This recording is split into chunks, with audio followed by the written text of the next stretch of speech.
नगर पालिका परिषद मसूरी में पिछले एक सप्ताह से उप जिलाधिकारी मतदाता सूची में आपत्तियों का निस्तारण कर रहे थे, जिसके दौरान 276 मतदाताओं ने अपने साक्ष्य प्रस्तुत किए। तो वहीं कुछ क्षेत्रों में मतदाता सूची में नाम अंकित कराने वाले मतदाताओं को 10 दिन का समय दिया गया है, ताकि वो अपना नाम मसूरी नगर पालिका में अंकित करवा सकें। वहीं उप जिलाधिकारी डॉक्टर दीपक सैनी ने बताया कि यश गुप्ता की ओर से आपत्तियां दर्ज कराई गई थी, जिन पर उच्च न्यायालय के आदेशानुसार सुनवाई कर ली गई है। ये श्री यश गुप्ता जी द्वारा जो मसूरी की निर्वाचक नामावली में 1869 नामों पे आपत्तियां लगाई गई थी, जो माननीय उच्च न्यायालय के आदेशों के क्रम में इनकी सुनवाई की गई। दिनांक 15 से लेकर आज 22 तारीख तक का समय जो दिया गया था सुनवाई के लिए, 15 से 18 तक जो है वार्ड वाइज सुनवाई की गई थी, अलग अलग वार्ड की। और जो है 3 दिन 20, 21, 22 को सभी वार्डों के लिए जो व्यक्ति नहीं उपस्थित हो पाए थे किसी कारण से, उनको भी अतिरिक्त समय दिया गया था सुनवाई के लिए उपस्थित होने के लिए। तो आज जो है लास्ट दिन का सुनवाई का, उसके उपरांत जो है हमारे समक्ष जो है 514 लोग टोटल मतदाता उपस्थित हुए हैं अपने साक्ष्यों के साथ में, जिसमें से 276 मतदाताओं के जो आपत्ति लगाई गई थी उनके नामों पे, उन मतदाताओं ने अपने साक्ष्य जो है प्रस्तुत किए और सेटिस्फेक्शन के बाद में उनके नामों पर जो आपत्ति लगी थी उसको खारिज कर दिया गया है। और 238 मतदाता ऐसे निकले हैं जिनके नाम जो है अन्यत्र ग्राम पंचायतों की वोटर लिस्ट में भी हैं, तो उनको 10 दिन का समय दिया गया है आज से। वो अपना नाम वहाँ से अगर कटवा के लेकर आ जाते हैं तो उनका नाम मसूरी की निर्वाचक नामावली में यथावत बना रहेगा, अन्यथा उनका नाम मसूरी की नामावली से काट दिया जाएगा। 1355 मतदाता ऐसे हैं जो इस सुनवाई में अनुपस्थित रहे हैं, 1869 जो आपत्तियां थी उसमें से। अब इन 1350 लगभग 1355 जो आपत्तियां हैं, मतदाता जो है, इनके नामों की अब जो छटनी की जाएगी कि उनके नामों के विरुद्ध जो है आपत्ति किस कारण से लगाई गई है, और अकॉर्डिंगली जो हमारी जांच रिपोर्ट है और जो साक्ष्य उपलब्ध हैं आपत्तियों में, उसके अनुसार उस पर निस्तारण किया जाएगा आपत्ति। अल्मोड़ा में मौसम विभाग ने 2 दिन की धूप और ज्यादातर इलाकों में बारिश होने की भविष्यवाणी की थी, जो बिल्कुल सही साबित हुई, क्योंकि अल्मोड़ा के अधिकतर इलाकों में शाम 3 बजे से मूसलाधार बारिश ने मौसम को खुशनुमा कर दिया है और जिले के कई इलाकों में पानी की किल्लत थी, वहां भी लोगों को राहत मिली है। वहीं दूसरी तरफ बरसात के कारण फसलों की बुआई कर रहे किसानों के चेहरे भी खिल उठे हैं।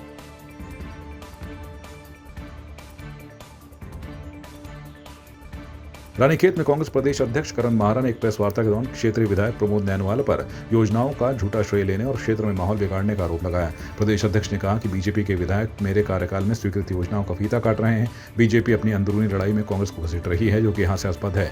पिछले 2 सालों से क्षेत्र का विकास पूरी तरह से ठप है। उनके समय स्वीकृत कार्यों का झूठा श्रेय वर्तमान विधायक ले रहे हैं। मुझे प्रेस करनी नहीं पड़ रही, मैं केवल विधायक का जवाब देने के लिए आज आया हूं कि क्या कारण है कि सारे प्रकरण आप ही के खिलाफ हो रहे हैं और आप चैलेंज कर रहे हैं कांग्रेस पार्टी को, अन्य लोगों को। क्या कारण था? प्रकाश जोशी के संग आप ही की झगड़ा होता है, भले ही प्रशासन ने उसी के खिलाफ ST का मुकदमा दर्ज कर दिया। दीपक करगेती आपके खिलाफ हॉर्टिकल्चर का मामला लेके आते हैं, CBI जांच बैठती है, जिसके विरोध में सरकार आपकी मदद करने के लिए सुप्रीम कोर्ट चले जाती है और सुप्रीम कोर्ट सरकार को डांट कर वापस भेजती है। उसके बाद दीपक करकेती पे भी ST का मुकदमा दर्ज हो जाता है। प्रधान से भी आप ही के परिवार का झगड़ा होता है। जमीन कब्जाने के आरोप भी कोई महिला आप पे लगाती है, धमकी देने के आरोप भी आप ही पे लगाती है। आखिर क्या कारण है कि 2 साल के अंदर आप ही के आप दुकानों के आगे बोल्डर उतरवा दे रहे हैं, किसी के आगे रेता उतरवा दे रहे हैं, किसी को कुछ कह रहे हैं। आखिर सारे विवाद आप ही के साथ क्यों हो रहे हैं? इससे पहले अजय भट्ट जी भी रहे, मैं भी रहा, उससे पहले कई विधायक यहाँ रहे। इस तरीके की घटना किसी के संग नहीं हुई है ना। और आप ऊपर से धमकी दे रहे हैं कोर्ट जाने की। कभी किसी को जाइए ना कोर्ट, और जो आरोप आपने लगाए हैं उनको साबित कीजिए। आप तो काम करते अच्छा होता। एरोली की रोड मेरे टाइम में स्वीकृत है, नाबार्ड से पैसा स्वीकृत है, ग्रामीण अभियंत्रण ने उसमें काम करना है, उस काम को आगे बढ़ाते ग्रामीण आपको देते। मैंने तो विधायक निधि से जहाँ तक हम ग्राम सभा में जमीन काट सकते थे हमने काट के दे दी, थोड़ा सा बचा हुआ है, लेकिन वो मेरे समय की स्वीकृत रोड है, आप उसको नहीं करा पा रहे।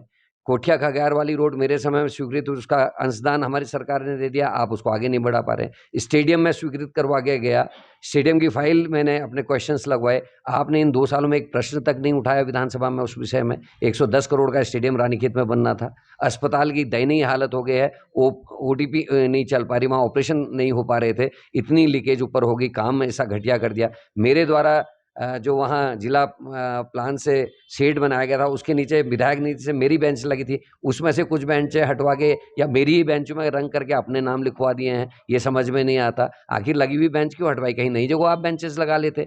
मैंने तो बहुत सारे काम अस्पताल में किए हैं। मैंने ऑक्सीजन प्लांट दिया जो भिकियासैन में, वो आज बंद है, आपकी मेहरबानी नहीं हो रही कि वो चल पाए। तो ये बहुत सारे काम हैं जिनको आप कर सकते हैं, लेकिन आप करना नहीं चाहते। आप काम नहीं कर रहे, आप केवल विवाद कर रहे हैं। अच्छा होगा समय रहते आप चेत जाएं और जनता की सेवा में लगे। जिस तरीके से आप ग्रामीणों को धमका रहे हैं, अधिकारियों को धमका रहे हैं, इस चीज़ को आप छोड़ दीजिए। प्रदेश में चल रही आदि कैलाश यात्रा को देखते हुए पिथौरागढ़ जिलाधिकारी रीना जोशी ने स्वास्थ्य, राजस्व, LIU आदि विभागों के अधिकारियों के साथ कलेक्ट्रेट स्थित जिलाधिकारी कार्यालय कक्ष में बैठक ली। बैठक में जिलाधिकारी ने सुरक्षित यात्रा के दृष्टिगत सभी संबंधित अधिकारियों को दिशा निर्देश दिए। इस दौरान उन्होंने ये भी बताया कि आदि कैलाश यात्रा में अब तक लगभग 5000 यात्री जा चुके हैं। यात्रा के लिए इनर लाइन पास जारी कर दिए गए हैं। आदि कैलाश यात्रा शुरू हो चुकी है। अभी तक काफ़ी बड़ी मात्रा में टूरिस्ट यहाँ पर आए हैं। लगभग 4,500 से 5,000 लोग ऑलरेडी दर्शन कर चुके हैं और पर डे ही काफ़ी डिमांड भी आ रही है। इसके लिए ऑनलाइन पासेस इशू होते हैं, ILP इशू होता है, इनर लाइन पास, जो 6 लेख पे चेक होता है। तो जो भी टूरिस्ट आते हैं वो ऑनलाइन इसको अप्लाई कर सकते हैं और उसके लिए कुछ डॉक्यूमेंट्स की ज़रूरत पड़ती है। तो वो डॉक्यूमेंट्स टूरिस्ट पिथौरागढ़ में भी बनवा सकते हैं, धारचूला में भी बनवा सकते हैं, जिसमें मेन है मेडिकल सर्टिफिकेट, मेडिकल फिटनेस की ज़रूरत पड़ती है। तो वो आप लोग लेकर आएँ और इसको ऑनलाइन अगर अप्लाई करते हैं तो तुरंत ILP भी इशू हो जाता है। तो आपसे रिक्वेस्ट है कि आप लोग आएँ आदि कैलाश के दर्शन। पौड़ी के कलजीखाल ब्लॉक के पोखरा गांव में भालू के हमले में एक 20 वर्षीय युवक के घायल होने का मामला सामने आया है। घायल को सामुदायिक स्वास्थ्य केंद्र घड़ियाल में प्राथमिक उपचार के बाद जिला चिकित्सालय पौड़ी रेफर कर दिया गया है। जानकारी देते हुए वन बीट अधिकारी पद्मेंद्र सिंह रोथाण व वनीकरण चौकीदार दीपक सिंह ने बताया कि युवक के जबड़े, कान के नीचे, सिर और कमर पर चोटें आई हैं। DFO गढ़वाल स्वप्निल अनिरुद्ध ने बताया कि चिकित्सकों की ओर से घायल का उपचार किया जा रहा है। पौड़ी रेंज नागदेव में एक 17 वर्षीय बालक जो बकरी चराने गया था, उसके ऊपर भालू द्वारा हमला किया गया है, जिसमें वो जो है गंभीर रूप से घायल हुआ है। उसको तुरंत जो है पौड़ी हॉस्पिटल में हॉस्पिटलाइज किया गया। अभी उसका उपचार जारी है। थोड़े साथ ही थे और थोड़े बैठे हुए थे, तो ये रह गया वहाँ। तो मैं आगे चला गया कि हम भाग में हो गया, कुछ ना अब कितनी देर में उसको अटैक कर दिया। मैं आया उसके सामने, तो उसको ले लिया नीचे ले गया था। मैंने पता रखा पहुँची, मैं क्या छोड़ गया तो बहुत मेरे को तो मिला नहीं। मैं फ़ोन करे, मैंने कहा कि भाई हाथों में मिल गया करें, 2-4 आवाज़ इतने में नीचे से आ गया, नीचे आवाज़ मारी, इसमें मार दिया। तब मैं नीचे आया, तब कैसे नीचे से आ फ़ोन कर दिया था भाई मिल नहीं रहा है। इसका मतलब आवाज़ आई थी भालू की, तो मार दिया है या कुछ। पौड़ी जिले के बैजरो क्षेत्र में बादल फटने के कारण भारी नुकसान हुआ है। यहाँ तेज बारिश से लोगों के खेत पानी के तेज बहाव से बर्बाद हो गए हैं। कुल 4 गांवों में सामान्य से अधिक क्षति की सूचना है। शुक्र है कि बारिश के कारण जनहानि नहीं हुई। ओला अतिवृष्टि के बाद उफान पर आए गदेरों के वीडियो भी सामने आए, जिसमें देखा जा सकता है कि यह स्थिति बादल फटने के बाद ही संभव हो सकती है।